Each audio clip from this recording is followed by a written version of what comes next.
Salut, bienvenue sur ma chaîne, je suis Alice d'Estrelia Tutoriel et aujourd'hui on aborde Une nouvelle catégorie de vidéos qui va te permettre de connaître différents motifs pour pouvoir les intégrer à tes créations et imaginer tes propres bijoux. Cette vidéo va être dédiée au motif du maillon et ses différentes déclinaisons que tu peux voir juste ici. voilà, comme d'habitude, prends ta planche, tes pinces, tes ciseaux, ton fil et c'est parti!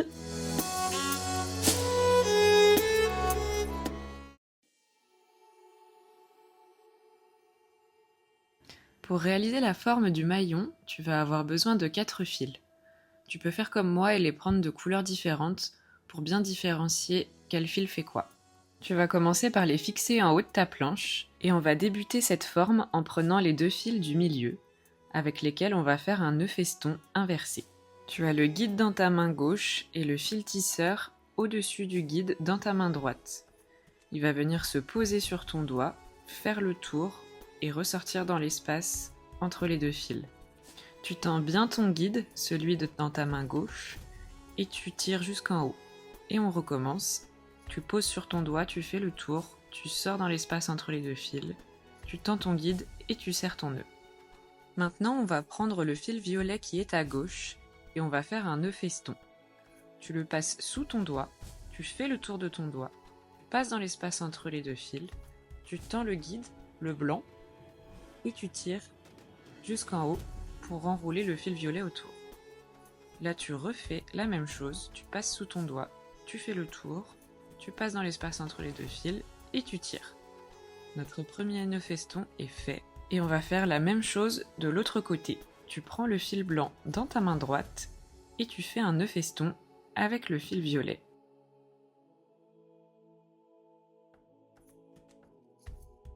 Une fois qu'on a fait ça, tu peux voir que nos fils tisseurs, les violets, finissent vers l'intérieur. Maintenant, on va reprendre le guide de gauche et on va faire un nœud feston, mais avec le guide dans la main droite cette fois, pour que ça forme un petit arc de cercle.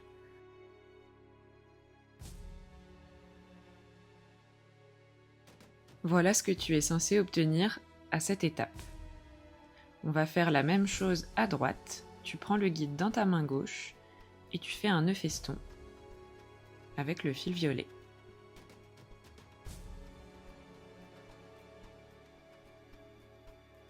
Maintenant qu'on a créé nos 2 arcs de cercle des 2 côtés, notre maillon est prêt à être fermé par le bas. Pour ça, on va faire un nœud feston inversé comme au début.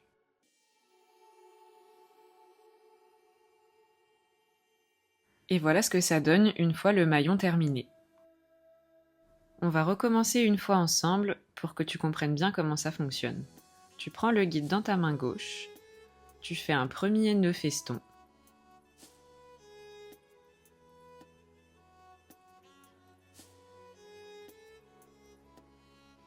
Ensuite, tu changes le guide de main et tu fais un deuxième nœud feston.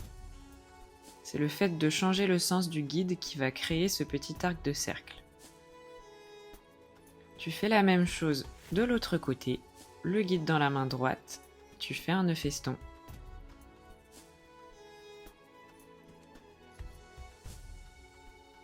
Tu changes de main et tu fais un deuxième nœud feston.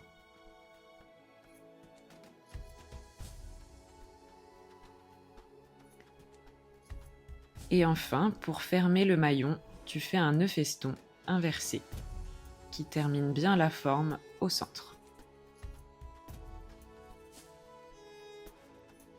Voilà ce que ça donne de plus près. C'est un motif que tu peux utiliser pour faire un bracelet complet, parce qu'il est vraiment très joli.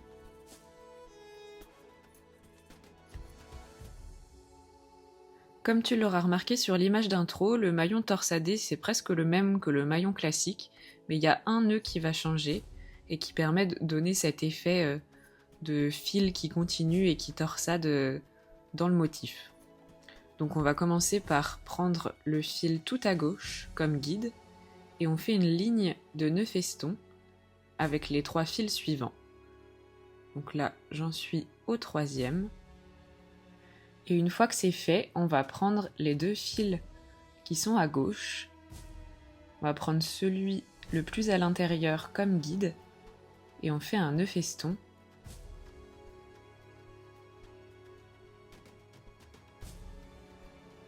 Puis on change de main et on en fait un autre, ce qui crée notre arc de cercle. Du coup, vous aurez remarqué qu'à droite, la moitié de notre arc de cercle est déjà fait. Donc on va faire directement le nœud feston avec le guide dans la main gauche, qui revient vers l'intérieur. Et pour terminer le maillon, au lieu de faire un nœud feston inversé, on fait un nœud feston classique. Et c'est ça qui donne cet effet de petites lignes continues qui torsadent dans le motif. Là, on va terminer la ligne de nœud feston et je vais te montrer de plus près à quoi ça ressemble. Et voilà, et là tu vois que ça fait comme des petites lignes continues qui s'entrecroisent. Donc je te remontre une fois, tu prends le guide dans ta main gauche, tu fais un premier nœud feston avec le fil le plus à l'extérieur comme fil tisseur, tu changes le guide de main et tu fais un autre nœud feston pour terminer ton arc de cercle. À droite, l'arc de cercle est déjà à moitié fait, donc tu le termines par un nœud feston, le guide dans la main gauche.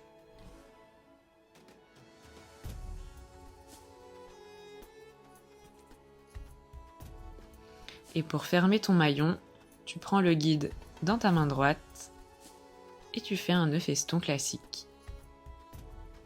Tu termines ta ligne de nœud feston avec le fil le plus à droite et tu continues en reprenant les deux fils de gauche et ainsi de suite pour faire une ligne de maillon torsadé. Comme pour le motif précédent, tu peux tout à fait l'utiliser pour un bracelet complet, c'est très joli. Pour le maillon plein, on va utiliser la même technique que le premier maillon qu'on a fait. On va commencer par un nœud feston inversé et on va faire un nœud feston avec les fils de chaque côté. Mais on n'en fait qu'un seul, on ne termine pas l'arc de cercle, ni d'un côté ni de l'autre, pour pouvoir avoir les guides qui terminent au milieu.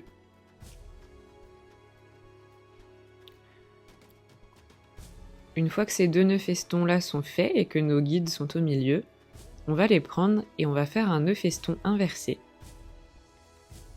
qui va venir combler le trou qu'il y avait dans le premier maillon qu'on a fait. Et une fois qu'on a fait ça,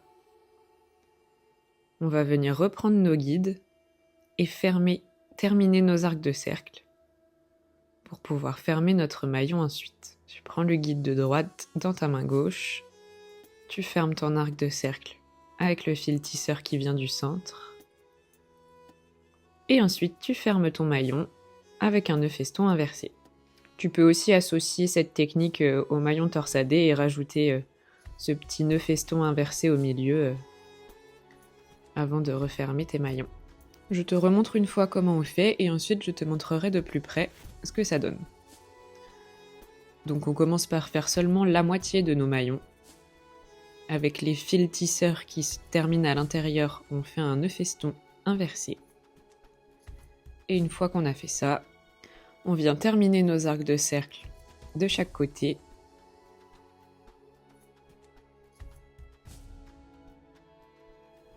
Et ensuite, on referme le maillon avec un nœud feston inversé. Et c'est ça qui est super avec le micro macramé, c'est que tu peux, juste en changeant un nœud, changer complètement la forme que tu es en train de faire. Alors maintenant, un petit peu sur le même principe que le maillon plein, on va venir faire la même technique qu'au début, le maillon simple avec le nœud feston inversé en premier, et puis nos petits nœuds festons de chaque côté. Et comme pour le maillon plein, une fois qu'on aura nos deux fils tisseurs vers l'intérieur,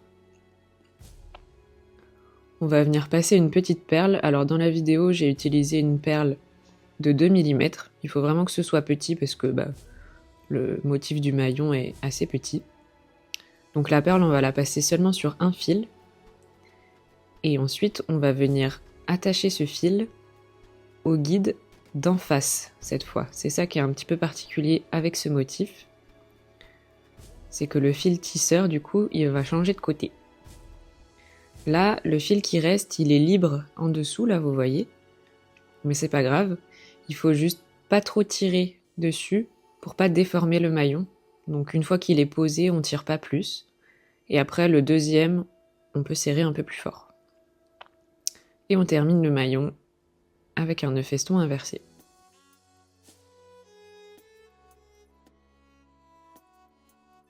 Je vous réexplique une fois en détail parce que ça peut être un peu perturbant cette histoire de changement de côté. Mais là du coup, on fait notre nœud feston à gauche, un autre nœud feston à droite, et là on a nos deux fils tisseurs qui terminent au milieu. On choisit l'un des deux fils, peu importe, et on passe une perle. Là, pour le coup, j'ai choisi le fil tisseur de droite et il va venir s'attacher au guide de gauche par un nœud feston. Et pareil de l'autre côté, le guide de droite dans ma main gauche et je viens faire un nœud feston avec le fil tisseur qui était à l'origine à gauche. Et on termine avec un nœud feston inversé pour fermer notre maillon.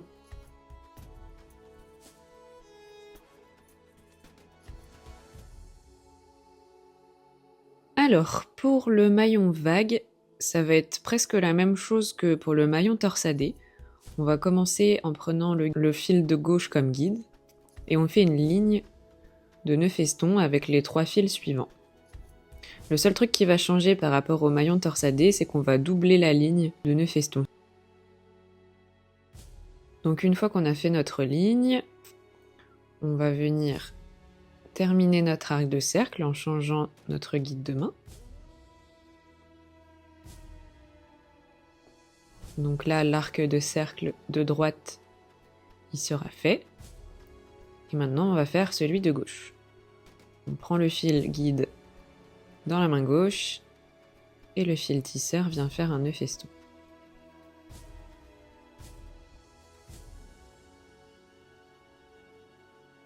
Ensuite, on fait la deuxième partie de l'arc de cercle en changeant le guide de main et en refaisant un nœud feston. Et là, on continue notre ligne de nœud feston.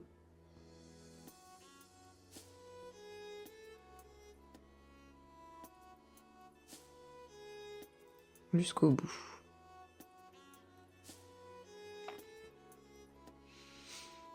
Et une fois qu'on est là, au lieu d'enchaîner direct avec l'arc de cercle, on va reprendre le fil qui est tout à gauche comme guide et on va refaire une ligne de nœud feston avec les 3 fils qui suivent.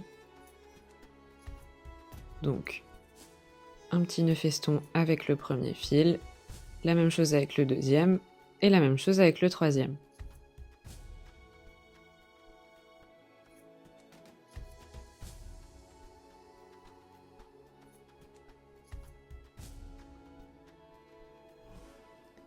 Et là, on se retrouve à la même étape que tout à l'heure, avec la deuxième partie de notre arc de cercle à faire. Donc vous avez vu, j'ai changé mon guide de main.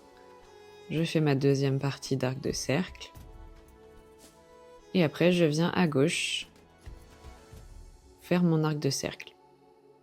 Hop. Le premier nœud feston avec le guide dans la main gauche. Ensuite, guide dans la main droite, deuxième nœud feston.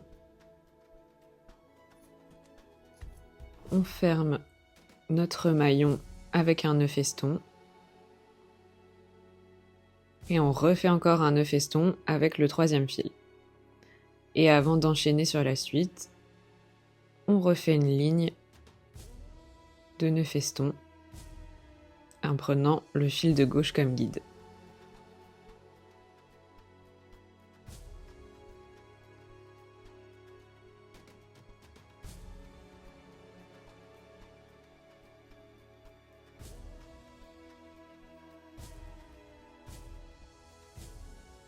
Alors, pour le motif du demi-maillon, on va utiliser les mêmes techniques que pour le maillon torsadé et que pour le maillon vague. On commence avec le fil de gauche comme guide, on fait une ligne de nœuds festons.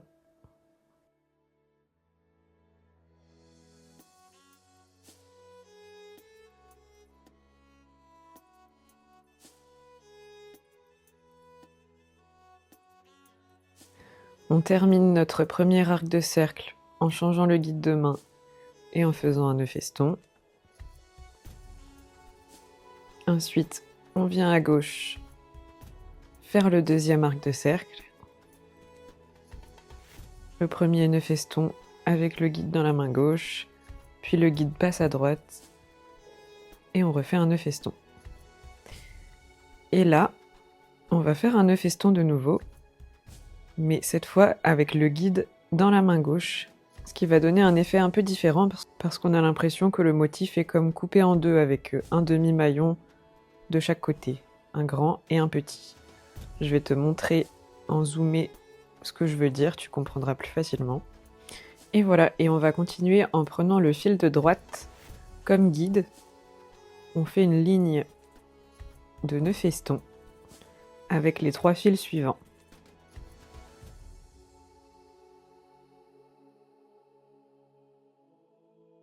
Hop, et là, on change de main pour pouvoir terminer l'arc de cercle de gauche. Et on revient sur les 2 fils de droite pour faire l'arc de cercle à droite.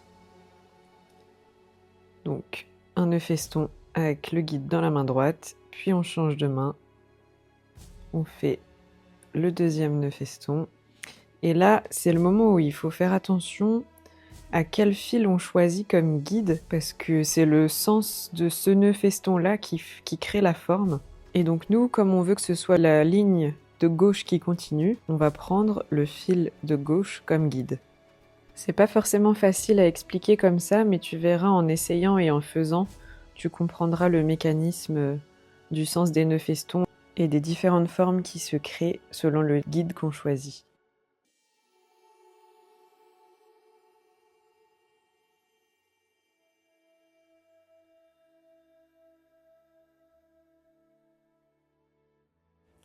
Et voilà ce que ça donne de plus près.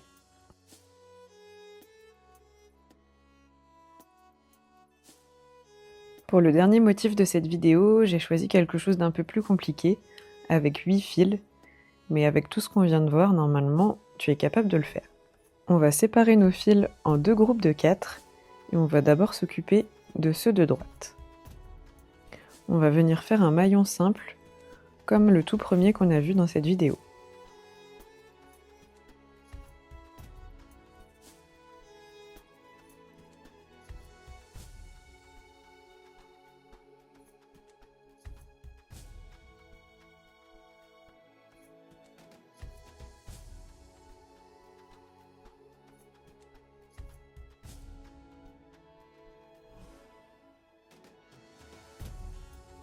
Et on fait la même chose avec les 4 fils à gauche.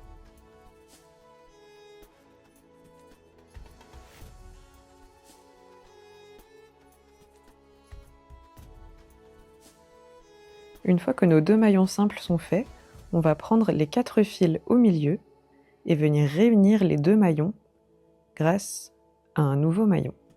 Donc on commence par un nœud feston inversé, puis on fait un nœud feston à gauche. On termine l'arc de cercle en changeant le guide de main. Et on fait la même chose à droite. Un nœud feston avec le guide dans la main droite. Et un autre avec le guide dans la main gauche. Et on vient fermer notre maillon avec un nœud feston inversé.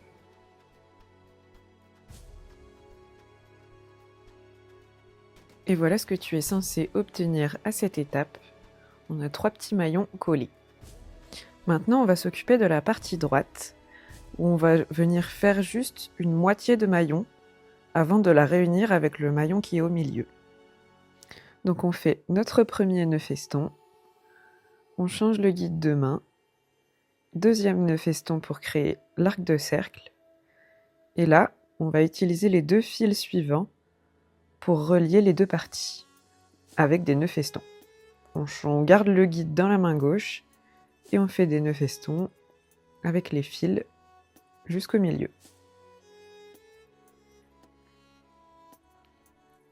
Et une fois qu'on a fait ça, on va passer le guide dans la main droite et terminer l'arc de cercle du bas. On reprend les deux fils de droite, on fait un arc de cercle,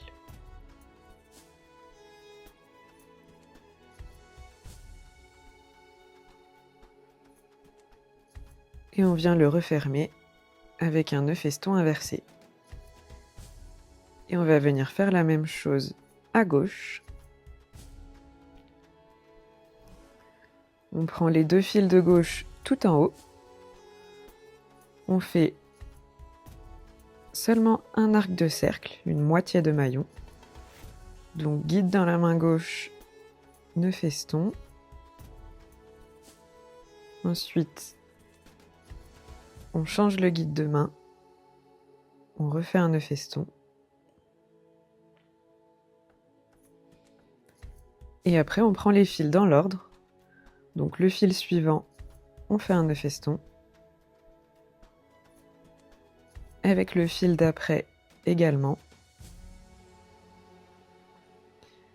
Et une fois qu'on est là, on va changer le guide de main pour terminer l'arc de cercle. Et on va venir faire le deuxième arc de cercle à gauche, comme on sait le faire et comme on l'a vu dans la vidéo.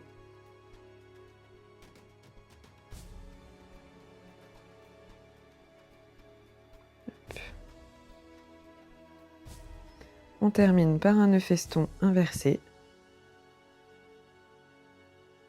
Et on reprend. Comme au début du tuto, on prend les 4 fils du milieu et on fait un petit maillon pour relier le maillon de droite et de gauche. Ne t'inquiète pas si tu n'arrives pas à comprendre le mécanisme de ce motif tout de suite. Je t'invite à t'entraîner sur les premiers maillons de cette vidéo et une fois que tu auras compris le mécanisme, ce sera beaucoup plus simple de réaliser ce motif-là.